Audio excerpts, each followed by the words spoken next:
साथियों, हम भारतीय ही अपने सबसे बड़े दुश्मन हैं। कड़वी बात है लेकिन सच्चाई है, और इस वीडियो के अंत तक तुम खुद ये बात मानोगे, क्योंकि आज जो मैं आपको बताने जा रहा हूं वो सिर्फ एक खबर नहीं है, वो एक ऐसा सच है जो बताता है कि हम खुद अपनी ताकत को कैसे दबा देते हैं। साथियों, दुनिया का एक सिंपल सा नियम है, अगर तुम खुद अपनी ताकत का ढोल नहीं पीटोगे तो दुनिया तुम्हारे लिए ताली नहीं बजाएगी। अमेरिका को देख लो, हर छोटी से छोटी बात पर चिल्ला चिल्ला कर बोलता है कि हमने ये कर लिया, हमने वो कर लिया। चीन को देख लो, यहाँ तक कि छोटे छोटे देश भी जब कोई नई टेक्नोलॉजी बनाते हैं तो पूरी दुनिया को हिला देते हैं अपने प्रचार से। क्यों? क्योंकि उन्हें पता है परसेप्शन ही पावर है। पहले वो खुद अपने प्रोडक्ट की हाइप बनाते हैं, फिर मीडिया उसे उठाता है, फिर सोशल मीडिया उसे वायरल करता है, और फिर दुनिया उस पर भरोसा करने लगती है। साथियों, लेकिन भारत, यहाँ उल्टा सिस्टम चलता है। हम कुछ बड़ा कर देते हैं और फिर चुपचाप बैठ जाते हैं जैसे कुछ हुआ ही नहीं हुआ हो। और आज जो मामला सामने आया है वो शायद इस देश के इतिहास की सबसे बड़ी मिस अपॉर्चुनिटी में से एक है। दरअसल हाल ही में एक रिपोर्ट लीक हुई है दोस्तों, जो 2024 की एक ऐसी घटना को सामने लाती है जिसे अगर उस समय दुनिया को बता दिया जाता तो आज तेजस का नाम दुनिया के हर देश में गूंज रहा होता। लेकिन हुआ क्या? हमने उसे दबा दिया। अब सुनो ध्यान से। 2024 में एक इंटरनेशनल एयर एक्सरसाइज हुई थी, नाम था तरंग शक्ति अभ्यास। इसमें कई देशों की एयरफोर्स शामिल हुई थी और ऑस्ट्रेलिया भी अपने एडवांस फाइटर जेट्स के साथ इसमें आया था। अब यहां से कहानी शुरू होती है। ऑस्ट्रेलिया अपने साथ एक ऐसा लड़ाकू विमान लेकर आया जिसे दुनिया के सबसे खतरनाक विमानों में गिना जाता है। EA-18 Growler. यह कोई साधारण फाइटर जेट नहीं है, यह एक इलेक्ट्रॉनिक वॉरफेयर मॉन्स्टर है। मतलब यह सिर्फ मिसाइल से नहीं लड़ता, यह दुश्मन के सिस्टम को ही बंद कर देता है, रडार जाम कर देता है, कम्युनिकेशन तोड़ देता है, ड्रोन गिरा देता है, और कई बार तो बिना गोली चलाई भी दुश्मन को खत्म कर सकता है। अब सोचो, ऐसे खतरनाक विमान का सामना किससे हुआ? भारत के तेजस से। हाँ, वही तेजस जिसे भारत में ही कई लोग मजाक समझते हैं, जिसे लोग कहते हैं छोटा है, कमजोर है, इंजन बाहर का है। लेकिन असली कहानी तो अब शुरू होती है दोस्तों। जब इन दोनों का मुकाबला हुआ तो जो हुआ वो किसी ने सोचा भी नहीं था। तेजस ने एक बार नहीं, दो बार नहीं, तीन बार नहीं, चार बार EA-18 ग्रोलर को लॉक किया, और सिर्फ लॉक ही नहीं किया, वर्चुअल किल भी किया। मतलब अगर असली युद्ध होता तो 4 बार वो विमान गिर चुका होता। 4 बार, सोचिए, 4 बार।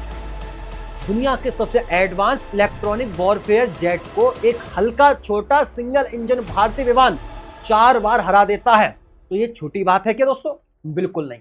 ये बहुत बड़ा झटका है पूरी एविएशन इंडस्ट्री के लिए, और यही वजह है कि जब ये खबर अब 2 साल बाद लीक हुई तो दुनिया भर के एक्सपर्ट्स हिल गए हैं। अब अचानक सब पूछ रहे हैं कि ये तेजस आखिर है क्या? इसका डिजाइन इतना खतरनाक कैसे है? ये क्लोज कॉम्बैट में इतना डोमिनेट कैसे है? अब बात करते हैं असली ताकत की। तेजस का साइज छोटा है, लेकिन यही इसका सबसे बड़ी ताकत है, क्योंकि छोटा विमान ज्यादा तेजी से टर्न ले सकता है, और डॉग फाइट में जो तेज टर्न लेता है वही जीतता है। तेजस का डेल्टा विंग डिजाइन उसे अनबिलीवेबल मैन्यूवरेबिलिटी देता है। मतलब जब लड़ाई बहुत करीब होती है तो बड़े बड़े फाइटर जेट्स भी इसका पीछा नहीं कर पाते, और यही हुआ था उससे। EA-18 जैसा मॉन्स्टर जेट तेजस के सामने हेल्पलेस हो गया। अब यहां तक सुनकर तुम्हें गर्व होना चाहिए, लेकिन असली दर्द अभी बाकी है, क्योंकि इतना बड़ा कारनामा करने के बाद भी भारत ने क्या किया? कुछ नहीं किया। ना कोई प्रेस कॉन्फ्रेंस, ना कोई अनाउंसमेंट, ना कोई ग्लोबल हाइप, बस चुप्पी। और यही हमारी सबसे बड़ी कमजोरी है। अब सवाल ये उठता है दोस्तों कि इतना बड़ा कारनामा करने के बाद भी भारत चुप क्यों रहा? क्या हमें पता नहीं था कि ये खबर दुनिया में आग लगा सकती है, या फिर हमने खुद ही अपनी जीत को दबा दिया? देखिए साथियों, बहुत लोग कहेंगे कि ऑस्ट्रेलिया हमारा मेहमान था तो उसकी बेइज्जती हो जाती, ठीक है, मान लिया। लेकिन दुनिया ऐसे नहीं चलती दोस्तों। दुनिया में पावर दिखानी पड़ती है, और स्मार्ट तरीके से दिखानी पड़ती है, जैसे अमेरिका करता है, चाइना करता है, और बहुत सारे देश करते हैं। साथियों, सीधे सीधे अनाउंस नहीं करना था तो फिर क्या करते? लीक। हाँ, हो सकता था हम लीक करने से, जैसे आज 2 साल बाद ये लीक हुआ है, वैसे ही उसी समय कर दिया जाता तो सोचो क्या होता। पूरी दुनिया में एक ही चर्चा होती, India Tejas defeated EA-18 Growler. Aviation expert analyse करते, मीडिया हेडलाइन बनती, यूट्यूब पर लाखों वीडियो अब तक बन जाती, और सबसे बड़ा असर कहां पड़ा दोस्तों? डिफेंस मार्केट में। जब किसी फाइटर जेट की हाइप बनती है तो दुनिया भर के देश लाइन में लग जाते हैं उसे खरीदने के लिए, क्योंकि हर देश चाहता है हमें बेस्ट चाहिए।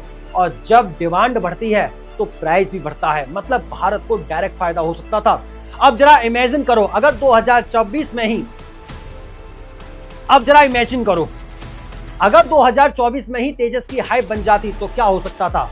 भारत को मैसिव एक्सपोर्ट ऑर्डर मिल सकते थे, देशों के बीच कंपटीशन शुरू हो जाता, कौन पहले खरीदेगा तेजस, और फिर भारत को मजबूरी में प्रोडक्शन बढ़ाना पड़ता, नई फैक्ट्रीज लगती, जॉब्स क्रिएट होती, इकोनॉमी बूस्ट होती, और सबसे बड़ा फायदा, हम अपना इंजन खुद बनाने पर मजबूर हो जाते, क्योंकि जब डिमांड आती है तो देश रिस्क लेने के लिए इच्छुक हो जाता है, इन्वेस्टमेंट करता है, इनोवेशन करता है, और वहीं से सुपर पावर बनने की शुरुआत होती है। लेकिन हमने क्या किया? हमने उस मौके को खुद ही खत्म कर दिया, ना हाइप बनाई, ना डिमांड क्रिएट की, और आज तेजस अभी भी स्ट्रगल कर रहा है ग्लोबल मार्केट में जगह बनाने के लिए। सोचो, जिस एयरक्राफ्ट ने EA-18 ग्राउलर जैसे मॉन्स्टर को 4 बार हराया हो, उसे खुद को साबित करने के लिए आज भी लड़ना पड़ रहा है। इससे बड़ी इरोनी क्या हो सकती है? और यही वजह है कि मैं शुरुआत में कह रहा था कि हम भारतीय खुद अपने सबसे बड़े दुश्मन हैं, क्योंकि दुश्मन बाहर से कम अंदर से ज्यादा नुकसान करता है। हमारे अंदर टैलेंट की कमी नहीं है, हमारे इंजन, हमारे साइंटिस्ट, हमारे पायलट्स दुनिया के बेस्ट में आते हैं, लेकिन प्रॉब्लम कहाँ है? सिस्टम में, माइंडसेट में। हम काम तो वर्ल्ड क्लास करते हैं, लेकिन उसे दिखाने में शर्माते हैं। और याद रखना दोस्तों, जो दिखाता है वही बिकता है, अमेरिका बनना पड़ेगा। आज के समय में परसेप्शन ही रियलिटी है। अगर दुनिया को पता ही नहीं चलेगा कि तुम कितने ताकतवर हो तो वो तुम्हें कभी सीरियस ही नहीं लेंगे, और यही गलती हम बार बार दोहरा रहे हैं। लेकिन अभी भी देर नहीं हुई है, आज ये खबर लीक हुई है और धीरे धीरे दुनिया में फैल रही है। एविएशन एक्सपर्ट अब तेजस को सीरियसली लेने लगे हैं, अब डिसीजन शुरू हो चुका है। एविएशन एक्सपर्ट अब तेजस को सीरियसली लेने लगे हैं। अब डिस्कशन शुरू हो चुका है चारों तरफ कि एयरक्राफ्ट एक्चुअली अंडररेटेड है, और यही मौका है जब भारत को जागना चाहिए। हमें अपनी टेक्नोलॉजी को पुश करना होगा, एग्रेसिवली प्रमोट करना होगा, ग्लोबल मार्केट में उतारना होगा, क्योंकि अगर इस बार भी हम चूक गए तो शायद अगली बार मौका भी ना मिले। और अंत में बस एक बात, ताकत होना काफी नहीं है दोस्तों, ताकत दिखानी भी पड़ती है, वरना इतिहास गवाह है जो देश अपनी ताकत छुपाते हैं दुनिया उन्हें कभी सुपर पावर नहीं बनने देती। तो अब आपसे सवाल, आपको क्या लगता है, क्या उस समय तेजस के बारे में ये खबर लीक होती? क्या आज तेजस की पावर अलग होती? कमेंट बॉक्स के माध्यम से हमें जरूर बताइएगा। फिर मुलाकात होती है ऐसी शानदार, दिलचस्प, बेहतरीन अपडेट के साथ। तब तक के लिए नमस्कार, राधे राधे, राम राम, जय श्री राम, जय हिंद, जय भारत, वंदे मातरम।